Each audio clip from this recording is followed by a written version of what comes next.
Chapter II of The Pursuit of Happiness, a book of studies and strowings, 1893, by Daniel G. Brinton is titled The Definition of Happiness, pp. 1520, 544e8 E. Gutenberg. Brinton begins by noting that a scientific definition is a stepping stone rather than a final resting place. He rejects the idea that happiness remains undefined, arguing that physiologists and psychologists together allow a clear explanation. Happiness is not identical with pleasure, though it is generally built upon or grows out of pleasurable feelings. Pleasure and pain are ultimate, undefinable mental experiences. Physiologically, pleasure accompanies the normal, unimpeded exercise of vital functions. There are as many elementary pleasures as there are sensations, while pain arises under the reverse conditions. This aligns with Spinoza's maxim that pleasure is an affection by which the mind passes to greater perfection, and pain to lesser perfection. Many writers err by equating happiness merely with an excess of pleasure over pain, the maximum of pleasure or a sum of pleasurable feelings. Such views confuse distinct mental realms. True understanding requires turning from pure physiology to analysts of mental action such as Hume and Kant.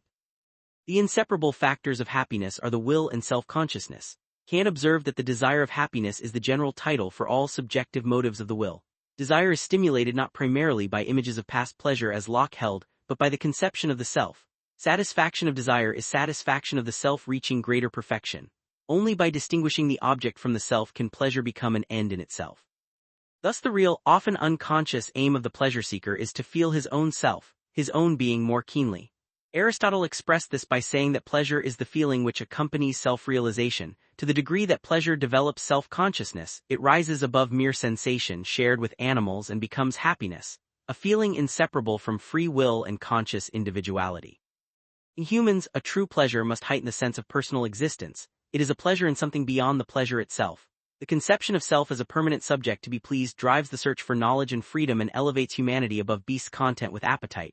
Fichte's insight is relevant. Self-consciousness alone enables us to understand and enjoy life. The motto Erder Huru se vivre, to be happy is to live, captures this.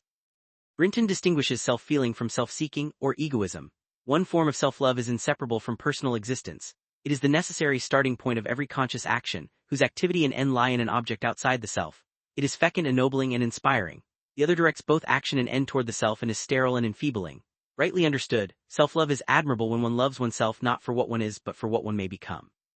The precept, love thy neighbor as thyself, sets a high mark. The later substitution of vivre pour autrui, live for others, is an unphilosophical derogation. Living best for ourselves enables living best for others. Happiness, defined as the increasing consciousness of self, need not arise solely from ordinary pleasures.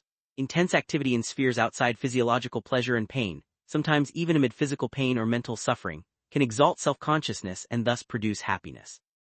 This explains Epictetus's remark that happiness is an equivalent for all troublesome things. It does not always exclude or abolish them but compensates for them. Any art of happiness must therefore supply equivalents for the many pains that remain, not merely teach avoidance of some of them. This perspective illuminates Plato's insistence that the right aim of living should stand apart from pleasure or pain.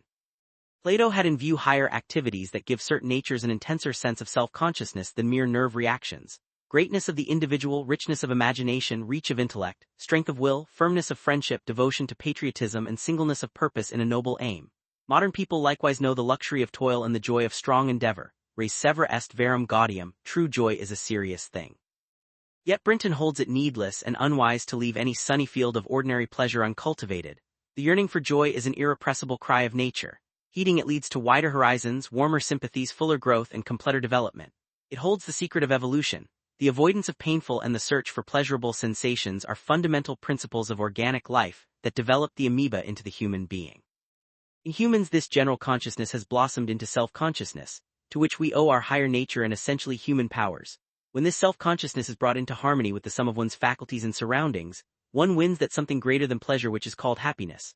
From its culture may arise in future generations still higher forms of consciousness in harmony with the cosmos, perhaps realizing the ancient fable of men who walked the earth as gods.